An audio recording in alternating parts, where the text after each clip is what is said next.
ದಾವಣಗೆರೆ ವಿಧಾನಸಭಾ ಚುನಾವಣೆಯಲ್ಲಿ ಅಲ್ಪಸಂಖ್ಯಾತ ಮುಖಂಡರು ಪಕ್ಷ ವಿರೋಧಿ ಚಟುವಟಿಕೆ ನಡೆಸಿದ್ದಾರೆ ಎಂದು ಶಿಗಾವಿ ಸವಣೂರು ಕ್ಷೇತ್ರದ ಶಾಸಕ ಯಾಸೀರ್ ಖಾನ್ ಪಠಾಣ್ ಆರೋಪಿಸಿದ್ದಾರೆ. ಈ ಕುರಿತು ಮಾತನಾಡಿದ ಅವರು, ಕೆಲವು ವ್ಯಕ್ತಿಗಳು ಅಲ್ಪಸಂಖ್ಯಾತ ಸಮುದಾಯದ ಮತದಾರರಿಗೆ ಕಾಂಗ್ರೆಸ್ ಪಕ್ಷದ ವಿರುದ್ಧ ಮತ ಚಲಾಯಿಸುವಂತೆ ಪ್ರೇರೇಪಿಸ್ತಾ ಇದ್ದಾರೆ ಎಂದು ದೂರಿದ್ದಾರೆ.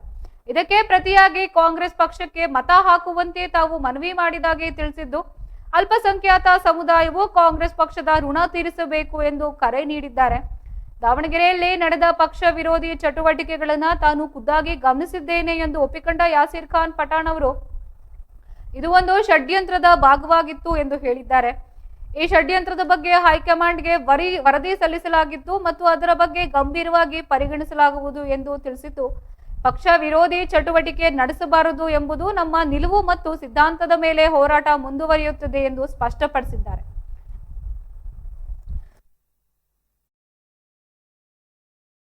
ನಾನು ಇದ್ದೆ ಮೀಟಿಂಗ್ ಅಲ್ಲಿ, ನಾನು ಕೂಡ ಅಲ್ಲಿ ಅಬ್ಸರ್ವ್ ಎಲ್ಲ ನಾಯಕರು ಮಾತಾಡ್ತಾ ಇದಾರಲ್ಲ, ಎಲ್ಲರೂ ಇದು. ಆದ್ರೆ ನಾವು ಹೋಗುವ ಪೂರ್ವದಲ್ಲಿ ಅಲ್ಲಿ ಬಹಳ ಹಿಂಗೆ ಏನಾಗಿತ್ತು ಅಂತ ಹೇಳಿದ್ರೆ, ನಮ್ಮ ಸಮಾಜದ ಯುವಕರಿಗೆ ಬಹಳಷ್ಟು ವಿಚಾರಗಳನ್ನು ತಲೆಯಲ್ಲಿ ತುಂಬಿದ್ ಮಾಡಿದ್ರು. ನಾವೆಲ್ಲ ನಮ್ಮ ಕ್ಷೇತ್ರದ 100 ಬೂತ್ಗಳಿಗೆ ಒಂದೊಂದು ಬೂತಿಗೆ 2 ಹುಡುಗರು ಹಾಕಿದ್ವಿ. ನಾವು ಹಾಕಿ ಅವ್ರಿಗೆಲ್ಲ ನಾವು ಭಾಳ ಕನ್ವಿನ್ಸ್ ಮಾಡಿದ್ವಿ, ಇದೆಲ್ಲ ನೀವೇನಾದ್ರೂ ಮಾಡೋದ್ರಿಂದ BJPಗೆ ಲಾಭ ಆಗ್ತೈತಿ, ಆಟೋಮೆಟಿಕ್ಲಿ ಕೋಮುವಾದಿ ಶಕ್ತಿಗಳಿಗೆ ಶಕ್ತಿ ಕೊಟ್ಟಂಗೆ ಆಗ್ತೈತಿ, ನೀವು ಐಡಿಯಾಲಜಿ ಒಂದು ಒಳ್ಳೆ ಐಡಿಯಾಲಜಿ ಇರೋಂಥ ಕಾಂಗ್ರೆಸ್ ಪಕ್ಷಕ್ಕೆ ನೀವು ಸಹಕಾರ ಮಾಡಬೇಕು, ಓಟನ್ನು ಹೊಡಿಬಾರ್ದು. ನಿಮ್ಗೆ ಭಾಳ ಆಶ್ಚರ್ಯ ಆಗ್ತೈತಿ, BJP ಅವರಲ್ಲೇ ಬಂದು ಏನು ಹೇಳ್ತಾರೆ ಗೊತ್ತಾ, ಅಲ್ಪಸಂಖ್ಯಾತರಿಗೆ ಭಾಳ ಅನ್ಯಾಯ ಆಗಿಬಿಟ್ಟಿದ್ದಿ, ಭಾಳ ತ್ರಾಸ ಕೊಟ್ಬಿಟ್ಟಾರೆ ಅಂತ ಹೇಳ್ತಾರೆ. BJP ಅವರು ಅದನ್ನ ಮಾತು ಹೇಳ್ತಾರೆ.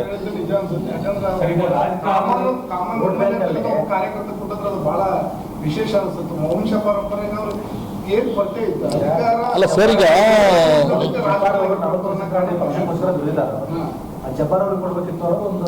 ಅಲ್ಲ ಜಬ್ಬಾರ್ ಅವ್ರದ್ದು ಇನ್ನೂ 3 ವರ್ಷ MLC ಇದೆ ರೀ. ನಮ್ ತಪ್ಪಾಗಿದ್ದೆ ಅಲ್ಲಿ. ನಾವೇನ್ ಮಾಡಿದ್ವಿ, ಹೈಕಮಾಂಡ್ನವರು ನಾವೇನ್ ಮಾಡಿದ್ವಿ, ಜಬ್ಬಾರ್ ಅವ್ರಿಗೆ ಟಿಕೆಟ್ ಕೊಡಂದಿದ್ದೆ ನಮ್ ತಪ್ಪು. ಈಗ ಆಲ್ರೆಡಿ ಅಧಿಕಾರದಲ್ಲಿ ಇದ್ದಾರೆ ಅವರು.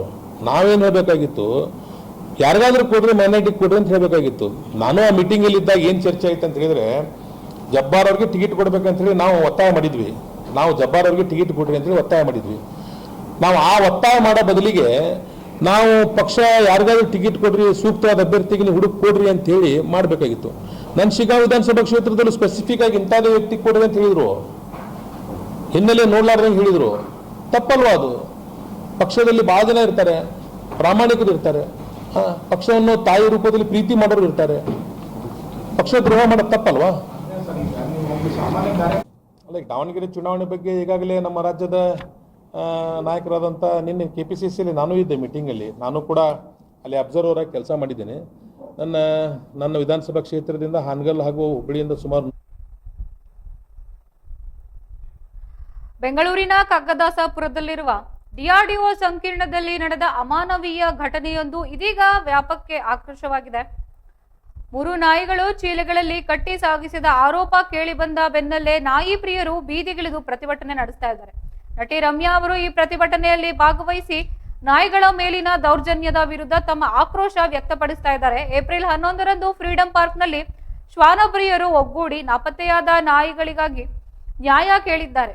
ಈ ಪ್ರತಿಭಟನೆಯಲ್ಲಿ ನಟಿ ರಮ್ಯಾ ಅವರು ಸಹ ಭಾಗವಹಿಸಿ ನಾಯಿಗಳ ಮೇಲಿನ ದೌರ್ಜನ್ಯದ ದೃಶ್ಯಗಳನ್ನ ಕಂಡು ಭಾವುಕರಾಗಿದ್ದು, ಸಂಸ್ಥೆಯೊಂದು ಇಷ್ಟು ಬೇಜವಾಬ್ದಾರಿ ಧನದಿಂದ ವರ್ತಿಸುತ್ತಿರುವುದು ಸರಿಯಲ್ಲ ಎಂದು ಅಸಮಾಧಾನ ವ್ಯಕ್ತಪಡಿಸಿದ್ದಾರೆ. ನಾಪತ್ತೆಯಾದ ನಾಯಿಗಳು ಸುರಕ್ಷಿತವಾಗಿದ್ದರೆ ತೋರಿಸಿ, ಇಲ್ಲದಿದ್ದರೆ ಈ ಕೃತ್ಯ ಎಸಗಿದವರನ್ನು ಶಿಕ್ಷಿಸಬೇಕು ಎಂದು ರಮ್ಯಾ ಆಗ್ರಹಿಸಿದ್ದಾರೆ.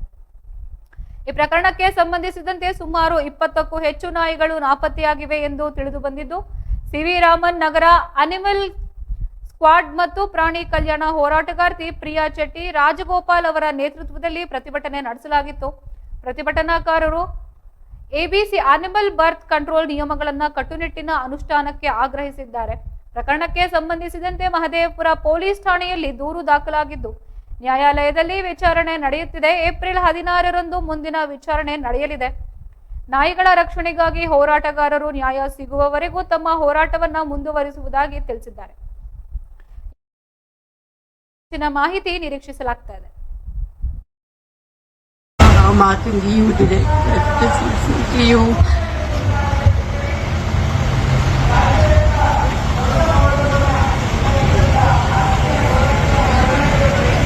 know how you said what you said, but just even listening to you and